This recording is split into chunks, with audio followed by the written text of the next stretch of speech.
My credit card was declined, and the hospital mercilessly kicked me out. My husband left, saying he'd find money, but he never came back. "I'm sorry, but this bed is for another patient," the nurse snapped. Just as I was about to accept my death, a strange man appeared and took care of everything. He moved me to a VIP penthouse suite and showed me parking lot security footage of my husband. The sharp smell of chemicals and the bone-deep chill of the air conditioning cut into my skin. I lay powerless on an emergency room gurney, the sheets worn thin. Every exhale felt like a massive stone crushing my chest. Beside me, the heart rate monitor beeped slowly, mirroring my fading hope. "Mrs. Valerie Hayes, I'm sorry, but I need an answer now," the administrative clerk said, her voice devoid of empathy. The woman in a sterile white uniform stood at the foot of my bed, holding a clipboard. Her gaze wasn't on me, but on the bill she was holding. "Your insurance card has been declined for exceeding its limit, and the initial deposit hasn't been paid either." I weakly turned my head toward my husband, David, who stood beside the bed. His face was a mask of concern, but strangely, his attire was impeccable. His shirt was perfectly pressed, his hair slicked back with expensive gel. He looked like he was heading to a party, not caring for his dying wife. "Honey," I called out, my voice cracked and dry. David sighed deeply. It was his usual gesture whenever he felt I was a burden. "Valerie, just hang on a little longer. I'll do whatever I can. You know how tight things are." He made the same promise 2 hours ago. The clerk cut him off sharply. "If payment isn't made in the next 30 minutes, we'll have to transfer you out. We need this bed for another ER patient whose paperwork is already processed." Her words hit me like a slap. I wasn't a person here, just an obstacle to the hospital's business. Hot tears rolled down my cheeks, the only part of my body that felt any warmth. David clutched the phone in his hand. I saw the screen light up for an instant. A message notification. It was a short text, but before I could see who it was from, David hastily turned off the screen. "I'm going to see if I can get a loan," David said. He leaned down abruptly and gave me a short kiss on the forehead. It felt cold and rushed. "I know a lender just around the corner. The interest is high, but we have no other choice. Valerie, for you, I don't care if I go broke, as long as you live." His words were sweet, but his eyes weren't looking at me. His gaze shifted to his wristwatch, then toward the exit. "Darling, don't take too long." "I'm scared," I whispered. "Yeah, don't worry. Wait for me here." Without a backward glance, David walked briskly out of the emergency room. His gait seemed too light and energetic for someone going to borrow money. 30 minutes passed, then an hour. The pain in my abdomen intensified. It was as if an invisible hand were wringing my insides. But that physical torment was nothing compared to the anguish of realizing David wasn't coming back. The hospital's calls to his cell phone went straight to voicemail. The same administrative clerk returned. This time, she was accompanied by 2 burly security guards. "Time's up, ma'am," she said coldly. "We can't reach your husband. This bed is needed for a car accident victim who just arrived, but I'm sick. Please, we're not a charity. Please wait outside or in the lobby until a family member comes and completes the payment." My gurney was pushed mercilessly outside, not to a room, but to a drafty, dusty hallway near the exit. Passers-by stared at me with a mixture of pity and disgust. I felt like trash that had just been discarded for being useless. In that precise moment, I realized David hadn't gone to find money. He had abandoned me. He had left me here to die slowly, to rid himself of the burden of my enormous medical bills. A coal-black despair began to consume my consciousness. My vision blurred. The edges darkened. "I guess this is the end." I resigned myself. "God, if I have to go, take me now. I'm so tired." Suddenly, the hustle and bustle of the hospital lobby ceased, as if by magic. Through the main entrance walked 5 imposing men dressed in expensive black suits. Their presence was so commanding that even the hospital security guards stepped aside to let them pass. In their midst walked a middle-aged man, his hair graying at the temples but with a robust build. His face was stern, his sharp eyes scanning the room as if searching for something precious. The sound of his shoes echoed, expensive leather shoes against the cheap hospital linoleum. Click, clack, click. The rhythm was decisive and majestic. My heart beat faintly. "Are these the angels of death?" The middle-aged man stopped right in front of my dilapidated gurney. He looked down at me, His penetrating gaze suddenly softened, and his eyes reddened. Without caring about the dirty floor, the man in the expensive suit knelt beside my bed. He took my skeletal hand, riddled with needle marks, and then, as if I were a queen, he reverently kissed the back of my hand. His shoulders trembled as he held back sobs. "Who are you?" I asked in a voice that was barely audible. The man lifted his face. Tears streamed down his lined but clean-shaven cheeks. He looked at me with profound guilt in his eyes. "Forgive me, miss," he said. His voice trembled but was heard clearly in the silent hallway. "This servant, Harrison, I regret finding you so late. I have just completed the paperwork to acquire this entire hospital to ensure you receive the best possible treatment." I opened my mouth, stunned and weak. "Mr. Harrison," turned to the hospital director who had rushed over, pale and nervous. Harrison didn't stand up. He issued a chilling order that made the entire hospital staff tremble. "Prepare the penthouse VIP floor. Fly in the best specialists from abroad right now. If a single hair on the Mrs. head falls due to your negligence, by tomorrow morning, this hospital will be nothing but ashes." Then he looked back at me. His gaze held an immense secret. "Miss Valerie Hayes, your husband, he didn't just abandon you. He stole something that should have been yours from the day you were born." What did this stranger's words mean? And what had David been hiding from me all this time? The dazzling white light I had mistaken for the threshold of the afterlife slowly dimmed, transforming into the warm, serene glow of a crystal chandelier. The nauseating smell of chemicals and blood from the hallway below was gone. In its place floated a subtle aroma of lilies and lavender. My body no longer felt the hardness of the thin ER mattress. Now my back rested on a bed so plush it seemed to embrace each of my fragile bones. I blinked. The ceiling of this room was high, adorned with intricate plaster moldings. In a corner, a cream-colored leather sofa looked impossibly comfortable. A world away from the hard plastic chairs where David made me wait for hours every time he went to pick up his prescriptions. "Are you feeling better, miss?" a deep voice asked, soft but filled with profound respect. I slowly turned my head. The middle-aged man, Harrison, was still there. He stood tall by a massive picture window that offered a panoramic view of the city lights. His black suit was still impeccable, but his face seemed more relaxed than when he was crying in the hallway. "Where am I?" I asked. My voice was still hoarse, but thanks to the oxygen tube in my nose, breathing was much easier. "On the top floor of this building, miss. The executive floor reserved for the founding family of the Sterling Corporation, the place that was rightfully yours." Harrison approached as he answered. He poured warm water into a crystal glass and carefully offered it to me, helping me drink with a straw. As the warm water soothed my throat, a bit of clarity returned to my mind, but Harrison's words only confused me more. The Sterling Corporation, my right. "Mr. Harrison, I think you have the wrong person," I refuted weakly after drinking. "I'm Valerie Hayes, just an orphan who grew up in the foster care system on the outskirts of the city. My husband, David, always said that because I had no roots, I attracted bad luck. My memory flashed back to 2 months ago when the doctor gave me the first diagnosis. We were in our small, damp-walled rental apartment. David threw the test results on the rickety dining table. "Look at this, Valerie. A rich person's disease in a poor person's body. This has to be from your unknown parents' genes," David had yelled then, his eyes red, not with sadness, but with rage. "You're a carrier of bad germs. It wasn't enough to be an orphan and a nuisance. Now you're going to bankrupt me. I should have listened to my mother when she told me not to marry you." Those words were seared into my mind like a branding iron. I believed him. I believed I was a burden, that my lack of parents made me a second-class citizen who deserved to suffer. Harrison sighed deeply, as if he had read my dark thoughts. He pulled a thick leather folder from his inner pocket and slowly placed it on my lap. "Your husband is a very wicked and clever liar, miss." Whenever he mentioned David, Harrison's tone became cold and sharp. "You weren't abandoned.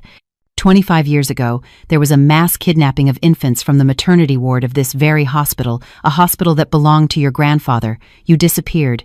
Your mother passed away a year later from the shock, and your grandfather spent the rest of his life searching for you, his only granddaughter." With trembling hands, I opened the folder. Inside was a faded photo of a baby with a crescent-shaped birthmark on her left shoulder, the same birthmark I had. And then a DNA test report dated 3 years ago. My eyes widened. 3 years ago? But I just met you today. You didn't take that test, miss. Harrison cut in quickly, his jaw tight. Look at the name of the test applicant on the line below. My trembling index finger traced the document. There, written, was a name I knew all too well, the name I had always respected as the head of the household. Applicant, David Chen. That night, my world collapsed for a second time. David. He knew. Tears began to well up again, but this time they weren't tears of sadness. They were tears of sharp pain and overwhelming confusion. He's known who your family was for 3 years.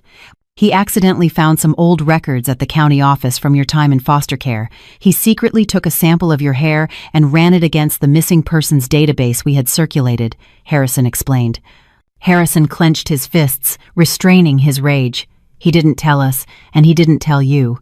Instead, he saved it as his ace in the hole. He waited for your grandfather, the chairman of the Sterling Corporation, to pass away last month. According to the chairman's will, if the granddaughter was not found, all assets would be frozen. But if the granddaughter was found deceased, her husband or legal heir could claim a multi-million-dollar humanitarian compensation. The air was knocked out of my lungs. A wave of extreme nausea churned my stomach. All this time, David wasn't just lazy. He was waiting for me to die. He let my illness worsen. He refused to take me to a specialist. He gave me only over-the-counter drugs and psychologically pressured me to give up. All his cruel words, all his accusations of bringing bad luck, it was all a script to make me feel worthless and die faster. He didn't go looking for a loan, miss, Harrison continued, pulling me from my thoughts. He picked up the TV remote and turned it on. The large screen on the wall came to life, showing a recording from the hospital's parking garage security cameras. On the screen, David was walking calmly toward a red sedan parked in a dark corner. The car door opened, and a young woman in a tight dress greeted him. David got in, and they kissed. Then the car sped out of the parking garage, leaving me to die in the ER. "That woman is?" I asked, my voice empty. His secretary from the office, David, claimed he was fired from 6 months ago. It turns out he was still working there, and was even recently promoted, Harrison replied. The pain in my body vanished in an instant, replaced by a fire of rage burning in my chest. My sincere love during 5 years of marriage had become a poison that was slowly killing me. He abandoned me when I needed him most, for another woman and for the inheritance I would leave upon my death. I looked at Harrison.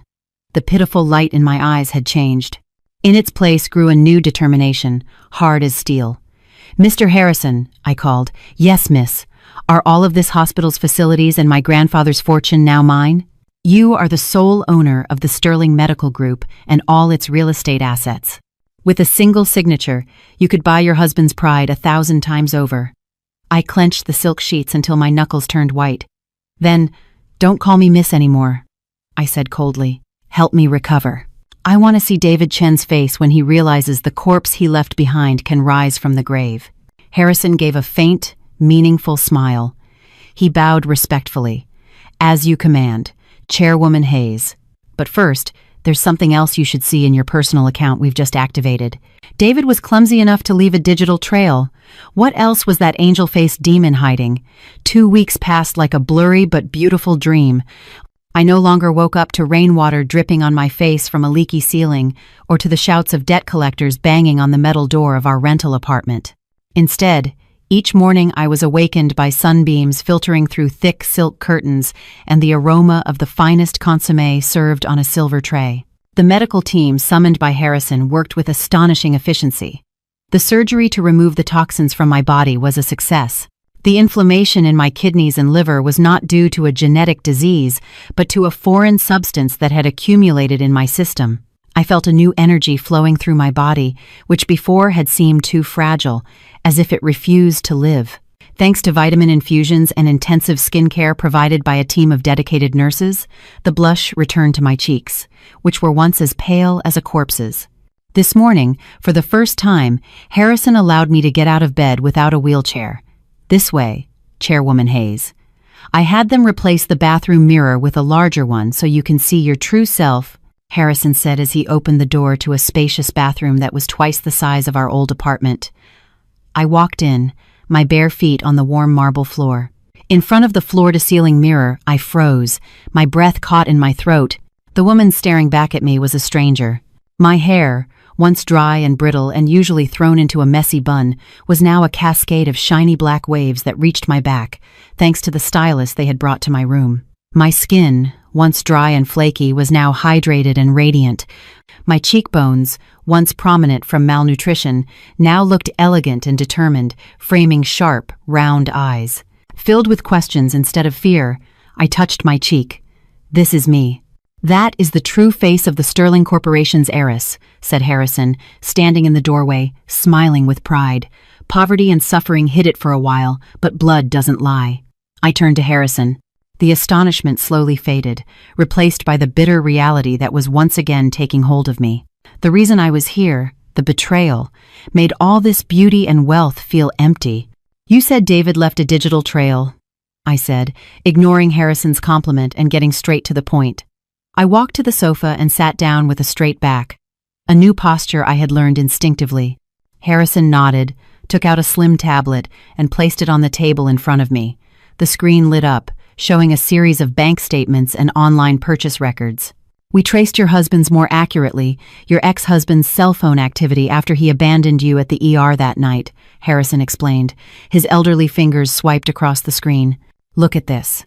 My eyes widened at the figures and locations.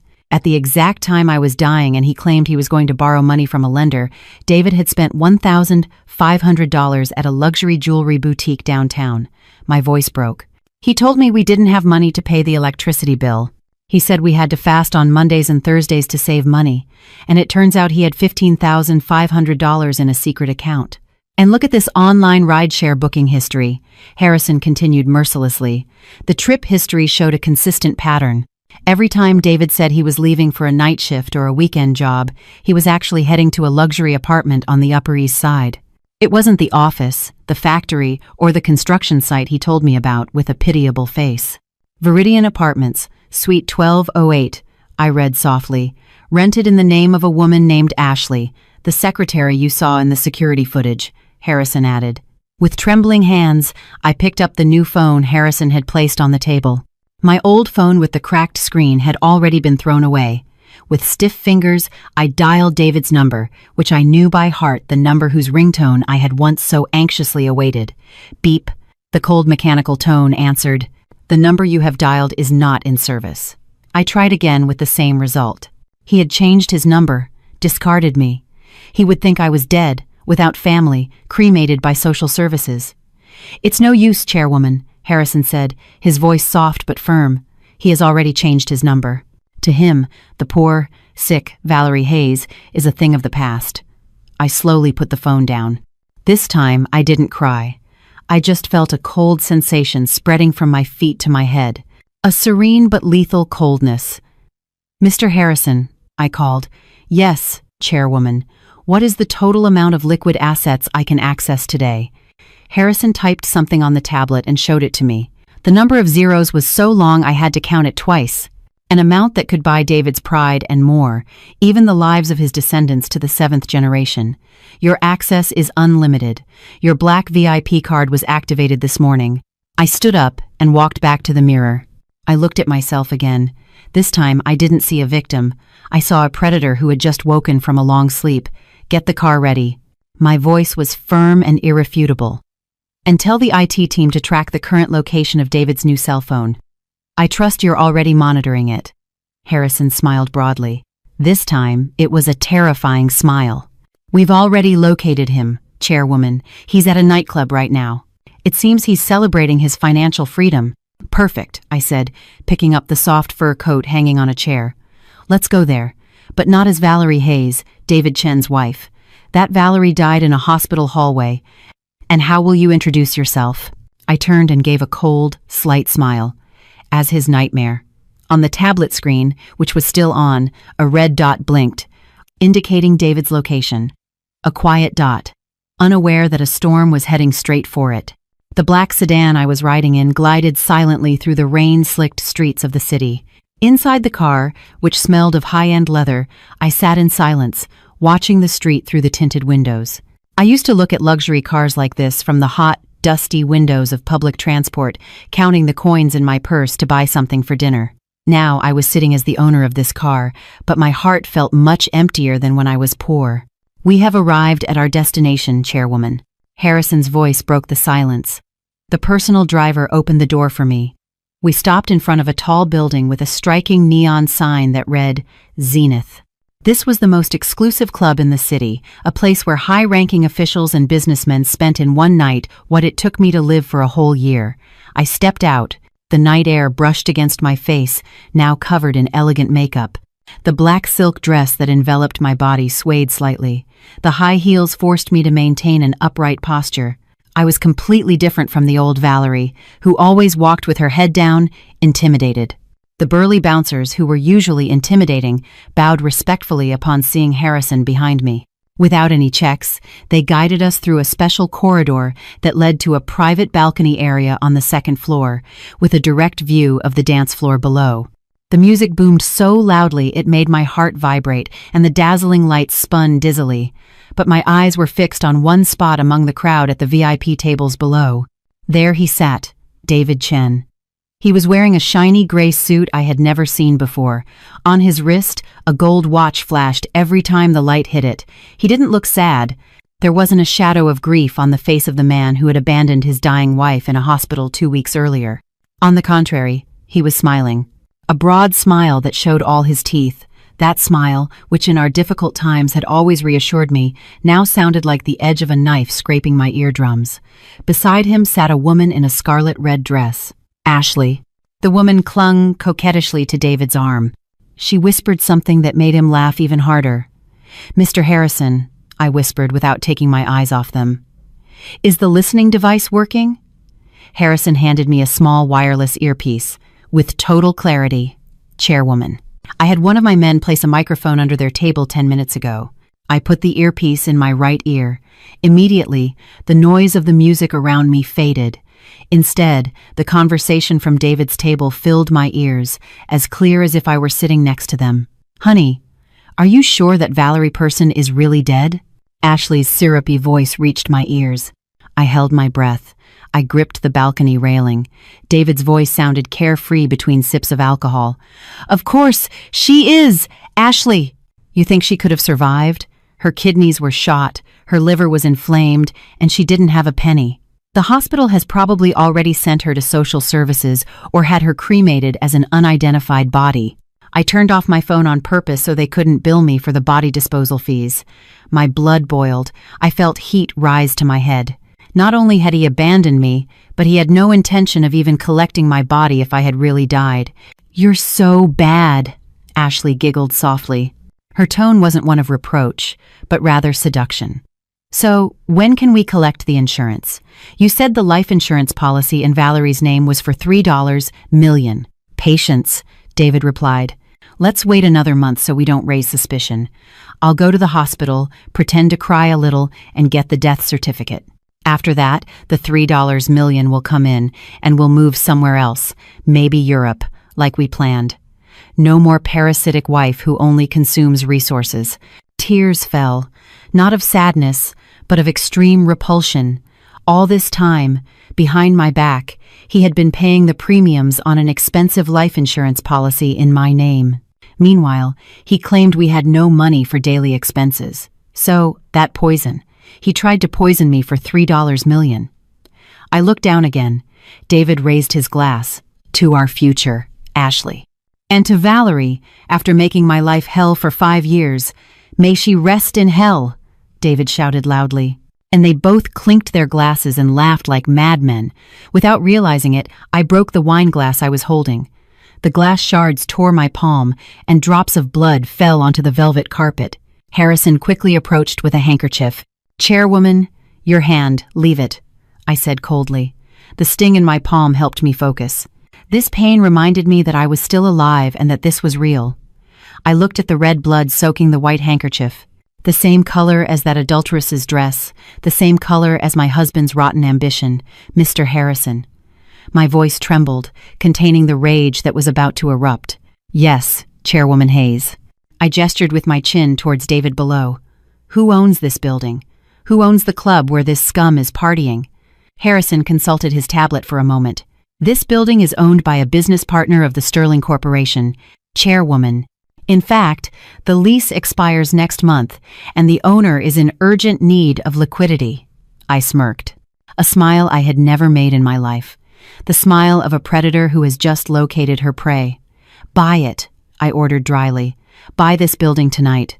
Double the price if necessary, as long as the title is in my name by dawn. Harrison looked surprised, but his eyes showed admiration. It will be done immediately. And what is your plan once the building is yours, Chairwoman? I looked at David, who was now drunkenly dancing with Ashley. They looked so happy over my suffering. Tomorrow morning, make sure David Chen receives a special invitation from the new owner of this building, I whispered harshly. Tell him there's a mysterious investor interested in his fraudulent business. I want him to crawl to me and put his own neck in the noose I've prepared. I turned and left the balcony behind. My back was straight. The weeping Valerie Hayes had just died along with the pieces of broken glass. From now on, the game had begun, and I held the dice. Proceed, I told Harrison as he opened the door for me. Understood, boss. That morning, the New York sun felt different. It wasn't the heat that burned my skin when I had to walk to the market, but a warmth that reflected beautifully on the floor-to-ceiling windows of the 40th floor office building that was now mine. I stood in front of the large mirror in the CEO's office. My appearance had completely changed. My black hair was now swept up into a modern chignon, revealing a long neck adorned with a diamond necklace worth more than my old apartment's rent. My face had been perfectly made up by a professional makeup artist, accentuating my jawline and sharp eyes, hiding any trace of the poor wife Valerie Hayes. My body was clad in a dark red power suit by a renowned designer. It radiated an undeniable aura of authority. Perfect, whispered Harrison, who stood near the door. The meeting is scheduled in 5 minutes, Chairwoman. Regina. I had chosen the name Regina. Similar, but it sounded more elegant. A name that would become David's nightmare. Show him in, I ordered as I swiveled the massive chair to face away from the door, looking out at the panoramic view of the city. My heart was racing. Not from fear, but from adrenaline. I was about to meet my husband again. The double teakwood doors opened. I heard the sound of hesitant footsteps entering the spacious, cold room. Good morning. May I come in? I heard David's voice. There was a hint of nervousness I had rarely heard from him. Usually, he was the one who yelled, but now his voice was as small as a mouse's. Harrison greeted him. Mr. Chen, welcome. Please have a seat. Chairwoman Regina is expecting you. I heard the sound of a chair being pulled out. There were a few seconds of silence in the room. I let him wait.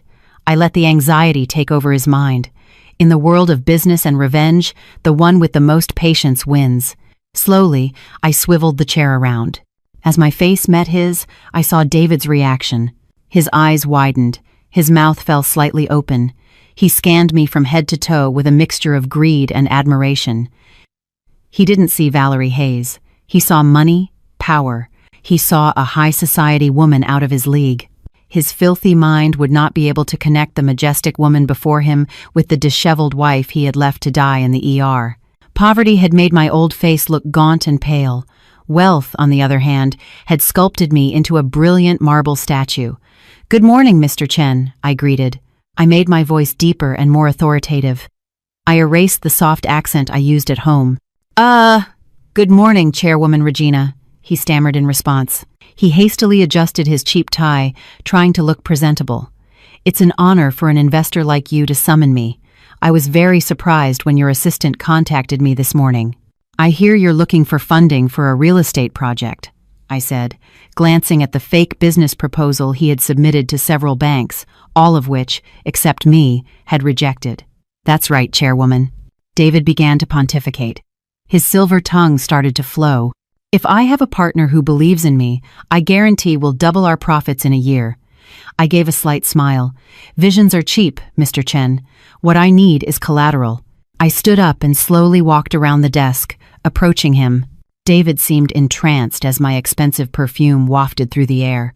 He swallowed hard when I stopped a meter away from him. I'm willing to invest $10 million in your new company, I said casually. David's eyes nearly popped out of his head. $10 million, but I cut him off. There's a condition. Anything, chairwoman. I can meet any condition, he exclaimed without thinking. Greed had paralyzed his reason. I need someone with the guts to take risks.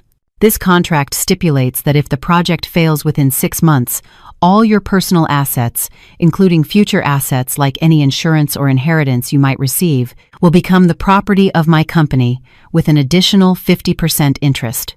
I stared him straight in the eyes. Do you have the guts to sign? David seemed to think for a moment. He was surely calculating the $3 million from my death insurance. He thought it was a sure thing. He thought if the business failed, he could pay off the debt with his wife's death money. How ironic.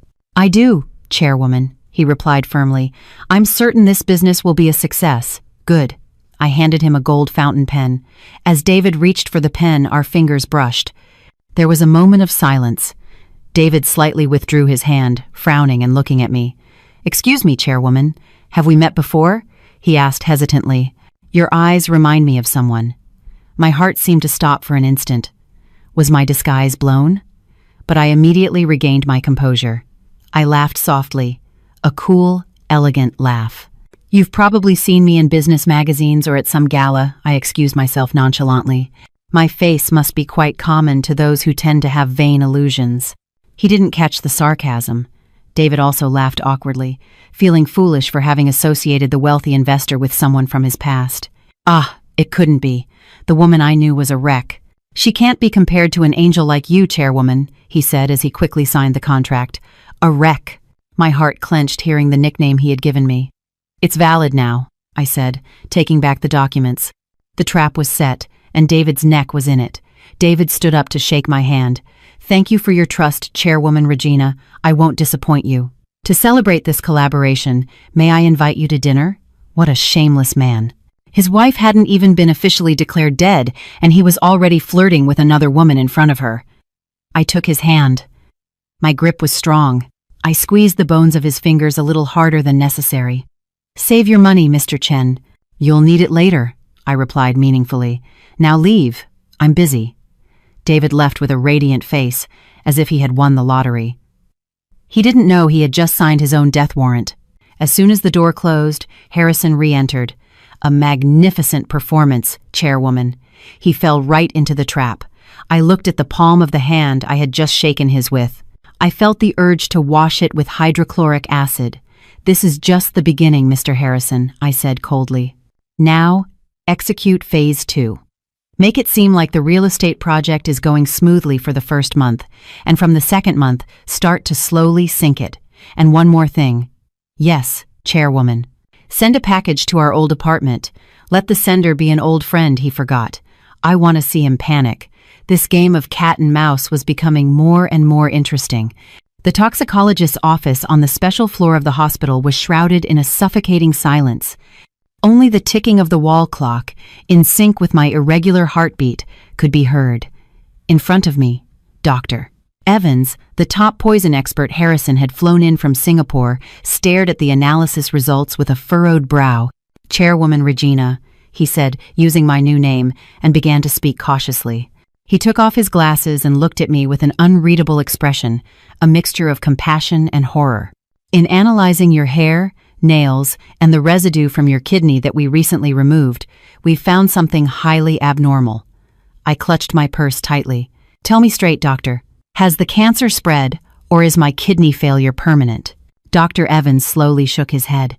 It's not cancer, and your kidney failure is not due to a degenerative disease or your diet. He handed me a sheet of paper where a red graph shot upwards. We've detected very high levels of arsenic in your system. This is not accidental environmental exposure. The pattern indicates it was administered in small, regular, daily doses. For at least the last 6 months, my world stopped. Arsenic. Rat poison. Are you saying someone has been poisoning me? I asked, a lump in my throat. My mouth suddenly felt dry. It was as if I could feel that bitter, metallic taste at the back of my tongue again. Exactly. Arsenic is tasteless and odorless and dissolves well in hot water. The symptoms mimic a common illness: nausea, vomiting, hair loss, skin darkening, and a slow damage to internal organs. The culprit was very methodical and patient. They didn't want you to die quickly. They wanted to kill you slowly so it would look like a natural death and avoid an autopsy. My blood ran cold. My memory flew back to the past, to the small kitchen of our damp rental apartment. For the past 6 months, every night, David had always been so caring. "Valerie, drink this herbal tonic. I bought it expensively so you'll get better soon," I remembered David saying, handing me a mug of a murky, warm liquid. I remembered how he always waited until I drank the last drop. I remembered his smile when I winced, holding back nausea after drinking it. I thought it was the encouraging smile of a devoted husband. It turned out to be the satisfied smile of a murderer watching his victim swallow the bait. "David Chen," I whispered, the name tasting like filth on my tongue. Harrison, standing in a corner, stepped forward. His face was red with suppressed rage. "That bastard. No wonder he was so sure you were going to die and refused to seek further treatment. He knew exactly what he was feeding you." "He didn't just abandon me," I whispered, tears of rage falling one by one. "He tried to kill me. My husband, the man who slept beside me every night, was poisoning my drink while telling me, 'I love you.' The pain of betrayal from before was nothing compared to this. This was pure evil. David wasn't human. He was a demon in a mask.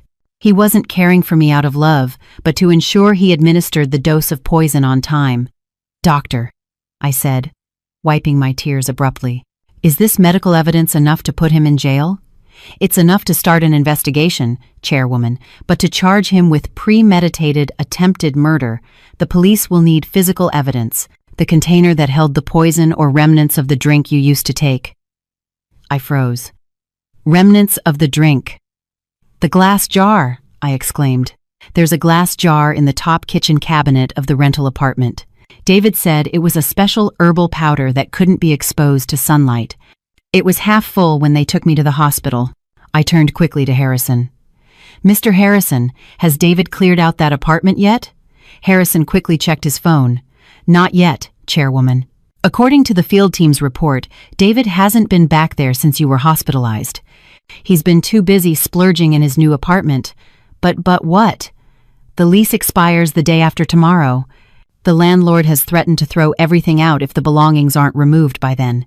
My heart began to race again. If the landlord cleaned out that house and threw that jar in the trash, the crucial proof that David poisoned me would be gone forever.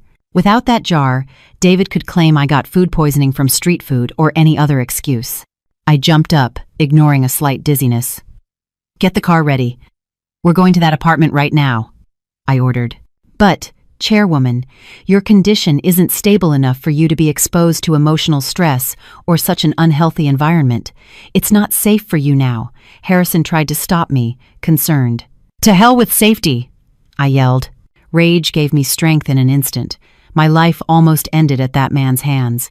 I'm not letting him get away with it because I'm afraid of getting dirty. I will collect the evidence of his crime myself. Harrison, seeing my irrefutable gaze, was silent for a moment, then nodded obediently. An hour later, my luxurious sedan pulled up at the entrance of a narrow, muddy alley. The sky was overcast, reflecting my somber mood. The neighbors eyed the gleaming car parked there suspiciously. Not in their wildest dreams would they imagine that inside was the neighbor they always gossiped about for being poor.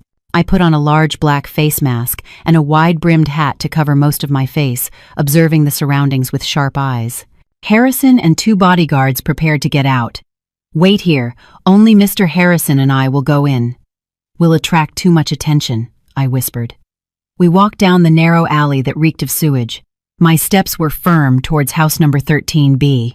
The rusty iron gate was the same, the peeling paint on the walls too, the place where I was slowly dying. Harrison picked the lock with ease. The door opened with a painful creak. A musty smell hit us straight in the nose. The room was a mess. My old clothes were scattered on the floor. David must have rummaged through the closet looking for what little money I might have hidden. I went straight to the kitchen. My heart pounded in my hand as I grabbed the knob of the old top cabinet. Please, God, let the proof still be there. The cabinet door opened. It was empty. My breath hitched. The shelf was bare. The glass jar with the lethal herbal powder was not in its place. Damn it, I cursed. It seems he's already thrown it out, Chairwoman, Harrison said, touching my shoulder and pointing to an overturned plastic trash can in a corner of the kitchen. Among instant noodle wrappers and rotting garbage, I could see shards of shiny glass, and scattered there, a yellowish-white powder that was starting to clump from the humidity. I knelt down. I didn't care that my expensive dress got dirty on the greasy kitchen floor. Using a handkerchief, I carefully collected the remnants of the powder. "This is it," I whispered with a trembling voice. "His murder weapon." But just as I was about to stand up, the sound of a motorcycle stopped right in front of the house's fence. A very familiar sound. It was the sound of David's old motorcycle. "Ah, I forgot the keys," we heard David complain outside the house. The sound of footsteps approached the front door. Harrison and I were trapped in the kitchen. There was no other exit than the front door that my husband, that cold-blooded killer, was about to open. How could I get out of here without my identity being discovered? Harrison's breath was a low pant in my ear.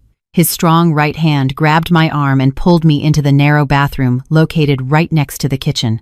The plastic bathroom door, with its broken hinges, closed slowly without a sound, leaving only a pin-sized crack to look out from. The smell of cheap soap and the moldy floor of this tiny space rekindled my past traumas. It was here that I used to cry in secret when David forgot to pay the water bill, and we were without it for days. But now I was no longer the weeping wife. I was a hunter hiding in the wolf's den. David's footsteps echoed heavily on the cracked tile floor. He walked into the living room whistling, a whistle that indicated he was in a good mood. "Damn hovel," he complained loudly. His voice rumbled into the kitchen, hot, smelly, and cramped. "Good thing I'll soon be free of this shack of pain." Through the crack in the door, I saw the shadow of his back pass by. He was wearing an expensive-looking silk shirt, surely bought with the advance from the $10 million I had just deposited yesterday. How ironic. Insulting the house where we lived together with my own money. David rummaged through the living room drawers. "Where the hell is the storage key? I swear I left it here yesterday." My heart was beating like crazy. It felt like it was going to burst out of my ribs. In my hand, I clutched the handkerchief with the arsenic powder. If David came into the kitchen, or worse, if he came into the bathroom to relieve himself, my disguise would be over. He would find me hiding with a strange man, and my entire revenge plan would be shattered. Harrison put his index finger to his lips, signaling me to hold my breath. His eyes were full of alert, and his hand was ready inside his jacket, as if he were holding a weapon just in case. Ring, ring. David's phone rang shrilly. He answered with an arrogant tone. Yes, site manager. What? Missing materials? Well, buy them. I already sent you the money. Don't bother me with trifles. I'm not a grunt anymore. I'm a CEO, he shouted sharply. He hung up the phone with irritation. Then his gaze fell on a nail on the wall near the exit. Ah, there's the key. David grabbed the hanging key without even looking towards the kitchen, turned around, and left. We heard the loud slam of the front door and the sound of the motorcycle speeding away. I collapsed onto the wet bathroom floor. My legs wouldn't support me. Harrison immediately helped me up and brushed the dust off my expensive dress. "Are you all right, Chairwoman?" he asked worriedly. I nodded, catching my breath. The fear from a moment ago slowly dissipated, and a new wave of hatred took its place. I had just heard everything he said. Shack of pain. He called the house where we built our dreams a shack of pain. "Let's get out of here, mister." "Harrison," I said coldly, "we have the evidence. Now it's his turn to taste the pain." Back in my magnificent office, I wasted no time. The poisonous powder was delivered to a private forensic lab to ensure the chain of custody. Now it was time to play the investor card. I sat in my CEO chair and looked at the computer screen showing the data for David's real estate project. "How's the status of the permits?" I asked Harrison. "It's being handled, Chairwoman. The city planning department will hold the building permit for David's project site, citing an old land dispute. The official notification of the project freeze will arrive on his desk this afternoon." "Good," I smirked. "He's already bought the materials, rented the heavy machinery, and paid in advance to the workers with my capital. If the project stops, that money will evaporate. And according to the contract," Harrison continued, "if the project is delayed more than 2 weeks, he will have to return the capital plus a penalty. He'll be cornered." "Not enough." I cut him off. I picked up a new prepaid phone.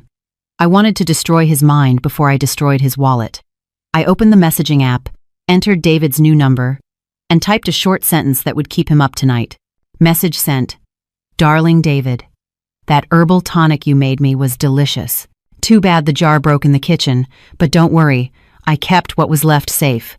I pressed send. Across town, in his small, newly rented office, David was sitting nonchalantly with his feet up on the desk. He felt on top of the world. His new secretary wasn't Ashley, whom he had left at his old office as a lookout. The new secretary had just brought him a coffee.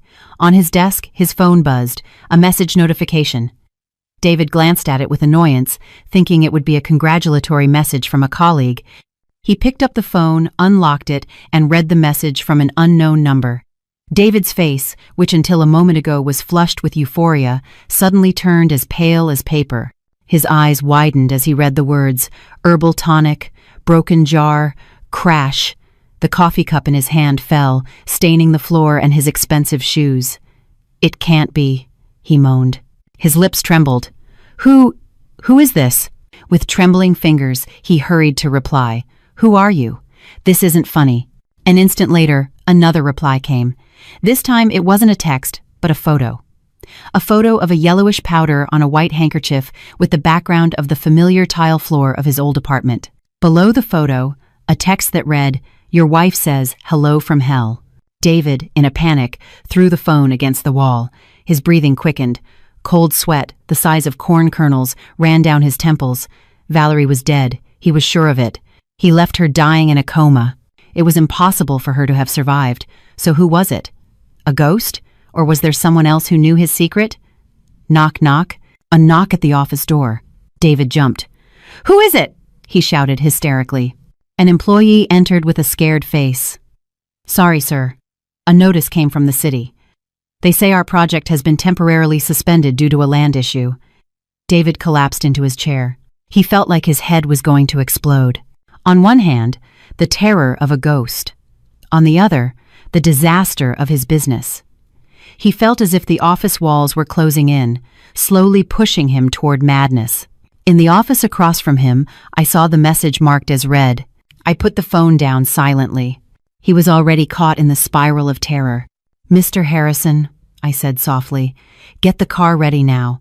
I want to visit our panicked investor as Regina to show my disappointment in his poor performance. Harrison smiled. You really know how to torture people, chairwoman. I learned from the best, I replied, looking at a half-burned wedding photo with David from my own husband. But what I didn't know yet was that David, cornered, would commit an act far more dangerous and reckless than putting poison in a drink. That afternoon, a torrential rain fell on New York City. It was as if the sky was also weeping for the miserable figure of the man standing drenched in front of the hospital information desk. David Chen, whose hair used to be impeccably slicked back with expensive gel, now looked like a madman. His hair was matted. His bloodshot eyes darted with madness, and his breathing was ragged and shallow. Check again, David shouted, slamming his fist hard on the marble counter. Several hospital visitors turned in surprise. My wife's name is Valerie Hayes. She was admitted to the ER 2 weeks ago. I need a death certificate. I have to claim the insurance. The nurse at the counter was frightened, but her fingers kept dancing over the computer keyboard. I'm sorry, sir, I've checked our database 3 times, the nurse replied with a trembling voice. There is no deceased patient named Valerie Hayes on that date. There's no record of admission or discharge. Liar! David screamed hysterically. He grabbed the nurse by the collar of her uniform, but 2 burly security guards quickly subdued him from behind. Let go of me! My wife died here! I left her in that hallway! David raved, now pointing to the empty ER hallway. You must have hidden the body or thrown it in the river. Sir, if you don't calm down, we will call the police, one of the guards threatened as they dragged David out of the lobby. David was thrown onto the muddy asphalt of the parking lot. He sat on the hard ground. The rain soaked him instantly. It was cold, but that coldness was nothing compared to the terror that chilled his blood. Missing records. If Valerie wasn't registered as deceased, it meant she was still alive. But how? That woman was dying. She didn't have a cent. Who had helped her? And that threatening message, the photo of the poison powder. Arg! David grabbed his hair in frustration. The vision of Valerie returning from the grave to take revenge constantly haunted him. He felt watched from every dark corner of the parking lot. In the midst of his panic, the phone in his wet jacket pocket vibrated for a long time. David took out the phone with trembling hands. The screen lit up, showing the name that had now become his other greatest source of terror: Office of Chairwoman Regina. David swallowed hard and brought the phone to his ear. "Yes, Mr. Chen." The woman's voice on the other end was cold and professional. "Chairwoman Regina has asked me to relay an urgent message. Given that your project has been officially suspended by the government as of today, I am informing you that according to Clause 2, Chapter 5 of the contract, your company is in a state of default." David's heart seemed to stop. "Wait a minute, ma'am. Can I explain? It's just a small administrative problem." "Chairwoman Regina does not need explanations," the voice cut in sharply. "She wants her money back. The capital of $10 million plus a 20% penalty, which totals $12 million. The payment deadline is tomorrow at 9 a.m. If the funds have not been transferred by then, our legal team will proceed to seize all your personal assets and sue you for investment fraud." The call was unilaterally disconnected. David stood frozen in the rain. The phone slipped from his hand and fell into a puddle. $12 million by tomorrow morning. He checked his balance in the banking app on his cracked phone. He only had $50,000 left. The rest he had already spent on renting a luxury office, buying a sports car, online gambling, and showering Ashley with gifts. He was bankrupt. He was completely finished. If he didn't pay, he would go to jail. If the police investigated his assets, they might find the trail of the arsenic purchase. If Valerie's ghost really reported him, jail or death, those were the only options. David staggered to his car, got in, slammed the door, and isolated himself from the outside world. In the silence of the car, he punched the steering wheel, sobbing. He blamed everyone: the stupid site manager, the city council, Valerie for not dying quickly, and especially that woman, Regina. "It's because of that crazy investor that I'm in this mess. She set me up with a diabolical contract," David muttered bitterly, staring through the rain-blurred windshield. Then, a dark thought crossed his mind, a thought much more sinister than when he decided to poison Valerie. If Regina dies, the contract could be legally voided, or at least it would create enough chaos in her company to give me time to flee the country. Regina was a single woman. She didn't seem to have a husband or children. If she disappeared, who would claim the debt from him? David opened the car's glove compartment. Hidden there was a tactical folding knife he had bought for show. He took out the knife, flicking open the sharp, shiny blade. "You think you can stomp on me, Regina?" David whispered to his own reflection in the rearview mirror. His face no longer showed fear, but the determination of a cornered killer. He remembered that tomorrow night, Regina was hosting a corporate gala to celebrate the acquisition of her new building. The same club building where David had been partying. Regina had invited all her business partners, including him. It was the perfect opportunity. In the crowd, or when that arrogant woman let her guard down backstage. "I'll shut your mouth forever, Regina," David growled. "And then I'll find where Valerie's body is hidden and burn it to ashes." He started the car. The roar of the engine sounded wild, matching the evil intent that now completely dominated his soul. David didn't know he wasn't planning the murder of a stranger, but walking straight to the gallows his own wife had prepared. Far away, in a black sedan parked out of sight, I lowered my binoculars. "He has entered the phase where he has completely lost his mind, Chairwoman," Harrison reported from the front seat. "He seems very dangerous." "Let him," I replied coldly from the back seat. "A drowning man will grasp at anything to survive. Beef up the security for tomorrow night's event, but leave a small opening. Let him get close to me." "Are you sure?" "It's risky. I want to see his eyes when he realizes who he's trying to kill. Mr. Harrison, I want him to see Valerie inside Regina before I destroy him," I continued, ordering. Our car started to move slowly, leaving behind David, who was sharpening his knife in the dark. The grand ballroom of the skyscraper had been transformed into a sea of opulence. Hundreds of guests, high-ranking officials, top-tier entrepreneurs, and members of high society, dressed in evening gowns and tuxedos, mingled, holding glasses of champagne that sparkled under the lights of a massive chandelier. The soft melody of an orchestra created an elegant atmosphere, but it contrasted sharply with the storm raging in David's chest. David entered with trembling legs. The tuxedo he wore seemed to choke him, and a cold sweat constantly ran down his back. Even though the air conditioning was at full blast, his eyes, instead of admiring the expensive imported floral decorations, frantically scanned the room for his target. His hand, in the right pocket of his jacket, clutched the hilt of the sharp knife. "Tonight has to end it." David repeated that mantra over and over to ward off fear. Kill Regina, and when panic ensues, escape through the emergency exit. Across the room stood a magnificent stage, and there she was. Regina. She wore a golden evening gown that fit her body perfectly, shining like a goddess among common people. She laughed animatedly with several foreign investors. She seemed so authoritative and unattainable. David's blood boiled. The woman who had ruined him.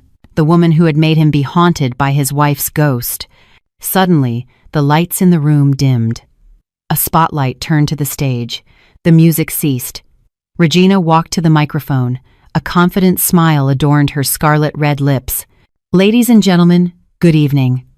Her voice resonated, sonorous and majestic. "Thank you for coming to celebrate the acquisition of this building. Tonight is not just about business, but about revealing the truth." David pushed his way through the crowd, getting closer to the front of the stage. Now the distance was barely 15 feet. He calculated the steps. 3 running steps, a leap, stab in the neck quick and lethal. "But before we toast," Regina continued. Her eyes suddenly locked directly onto David, who stood in the crowd.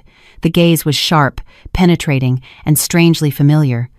"I would like to invite one of my business partners to the stage. Someone who has taught me the meaning of patience and suffering. Mr. David Chen, please come up." David's heart seemed to stop. The spotlight suddenly illuminated his pale face. Thunderous applause erupted. David froze. He didn't expect to be called up, but his criminal brain saw this as the perfect opportunity. He didn't need to push through guards. He had been invited to get close. With a forced, stiff smile, David climbed the steps of the stage. His hand was still in his pocket, gripping the knife. "You asked for it, Regina. You're digging your own grave," he thought cunningly. When David stood right next to Regina, he could smell the woman's perfume, an aroma of lilies and lavender. That scent. Wait a minute. Why did that scent remind him of the cheap detergent Valerie used to use? "Mr. Chen," Regina whispered, low enough for only the two of them to hear without the microphone. "You seem nervous. Are you afraid of seeing a ghost?" David stiffened. "Cut the crap, you bitch," David growled softly. His eyes revealed his murderous intent. Regina laughed softly, a cold, piercing laugh. She turned back to the microphone, facing the hundreds of guests. "Ladies and gentlemen, this man beside me has a truly incredible business plan, but unfortunately, his morality is extremely low." Regina snapped her fingers. "Play the recording." The giant screen behind the stage lit up, showing not stock charts, but an audio wave. The next moment, David's drunken voice from the club boomed throughout the hall through concert speakers. "Of course, she is. Ashley. You think she could have survived? Her kidneys were shot, her liver was inflamed. I turned off my phone on purpose so they couldn't bill me for the body disposal fees after making my life hell. May she rest in hell." The hall fell into a deathly silence, as if a plague had descended upon it. Hundreds of pairs of eyes stared at David with disgust and horror. David's face went from pale to red with rage and humiliation. His secret had been exposed before the elite of New York. "You set me up?" David shouted, his reason shattering in an instant. "Die!" David pulled the folding knife from his pocket. The metal blade gleamed under the spotlights. Hysterical screams erupted from the female guests. David lunged forward, brandishing the knife towards Regina's chest. But Regina didn't flinch. She didn't retreat a single step. Just before the tip of the knife touched her golden dress, a sturdy hand grabbed David's wrist from behind. Harrison had appeared out of nowhere, twisting David's hand until a horrible crack was heard. The knife clattered to the stage floor. "Ah!" David screamed in pain. His knees were forced to the ground by Harrison. Regina looked down at the now helpless David, kneeling at her feet. She signaled to Harrison not to take him away immediately. Regina bent down. Her face was now in front of her husband's, covered in sweat and tears of pain. "Trying to kill me again, darling?" Regina asked softly. David, panting, lifted his head. "Again? What are you talking about?" Slowly, Regina brought her hands to her head, removed the diamond-encrusted hairpin that held her elaborate updo.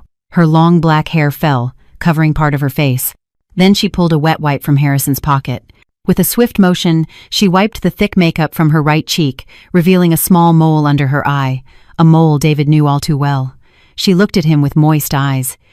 The same eyes that had looked at him with love for 5 years, before the betrayal. "Look at me closely, David Chen," she said in Valerie's original voice. Her soft accent had returned, but now it was laced with poison. "I'm not a ghost. I'm the wife you tried to poison, the wife you abandoned in a hospital hallway." David's eyes widened to their maximum, as if they would pop out. His mouth opened, but no sound came out. His brain refused to accept this insane reality. The multi-millionaire investor Regina was the poor orphan Valerie. Valerie, David whispered. His entire body trembled violently, not from the pain in his hand, but from a terror that crushed his soul. How? Valerie smiled. This time it was a genuine, chilling smile. She brought her lips close to David's ear. "Welcome to the hell you created, my husband. And look who's come to greet you at the exit." Valerie pointed to the main door of the ballroom, now wide open. A group of uniformed police officers was entering with firm steps, holding metal handcuffs, but it wasn't the police that made David wet his pants. Behind the police, a forensic technician held up the glass jar with the remnants of the poison powder.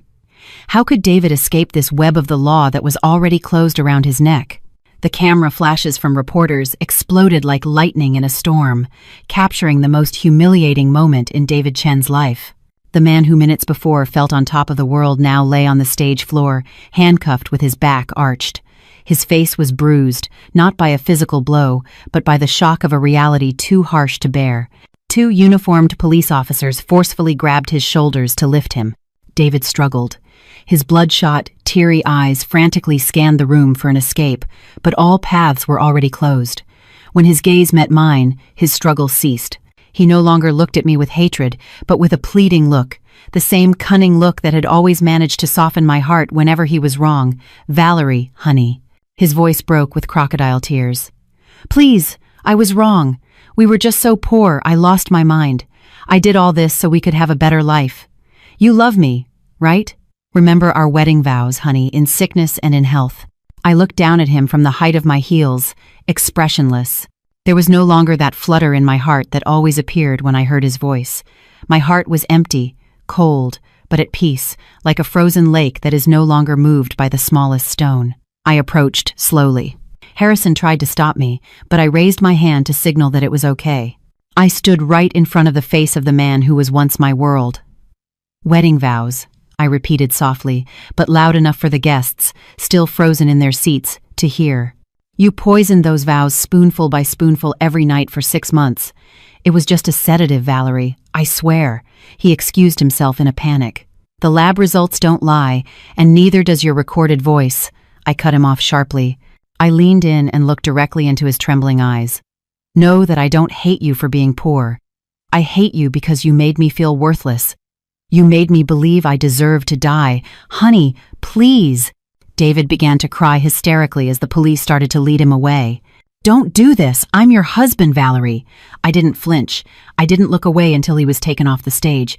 They made him pass between the booing guests, and finally, he disappeared behind the double doors guarded by security. Silence. The magnificent ballroom fell silent for a moment. Then, one by one, applause began to be heard. At first hesitant, then louder and louder, like thunder.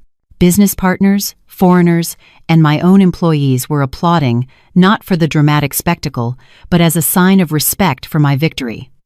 Harrison approached and offered me a glass of water. The police have also arrested Ashley at David Chen's old office. She tried to wipe the computer data, but our IT team was faster. She will face charges of conspiracy to commit murder and embezzlement. I took the glass and drank a little to wet my dry throat. Good. Make sure they both end up in the most uncomfortable cell. It's already done, Chairwoman. The best legal team. We will ensure they rot in prison for life with no possibility of parole. I nodded slowly. The victory was sweet, but it left a bitter aftertaste on my tongue. The bitterness of having lost my innocence. The naive Valerie, who believed that love conquers all, had just been dragged away along with David. The next morning, the New York sky was clear as if celebrating my freedom. I stood in a luxurious cemetery with well-manicured lawns. In front of me, 2 black marble tombstones stood side by side. Engraved on them in golden letters were the names of my biological parents. The parents I never knew, but who had bequeathed me an incredible strength in my blood. I placed a bouquet of white lilies on their tombstones. The morning wind rustled the end of my black scarf. "Dad, Mom," I whispered softly. "Valerie has finally arrived. I'm sorry. I had to travel a very long and painful road to find my way back to you." I touched my chest. The after effects of the poison pain had medically disappeared, but the wound in my heart would remain forever. I could never love someone again with the same innocence as before. Trust had become a luxury that probably not even with all this inheritance could I ever buy again. Harrison, despite there being no rain, stood a few steps away, faithfully holding a black umbrella, ready to shield me from the scorching sun. "Chairwoman Hayes," he called softly, "the shareholder meeting is in an hour. They are waiting for the new leader of the Sterling Corporation's guidelines." I took a deep breath, inhaling the smell of damp earth and fresh grass. I closed my eyes for a moment and said goodbye to Valerie Hayes, the wife from the rental apartment. When I opened them, my gaze had changed, determined, strong, and unbreakable. "Let's go, Mr. Harrison," I replied, turning and walking away, leaving the past buried along with the silent tombstones. In the office, "Don't call me Valerie Hayes anymore. Call me Chairwoman Regina. Valerie is already resting in peace." I walked towards the waiting limousine. A new world awaited me, and this time, I was in control. No one could ever hurt me again.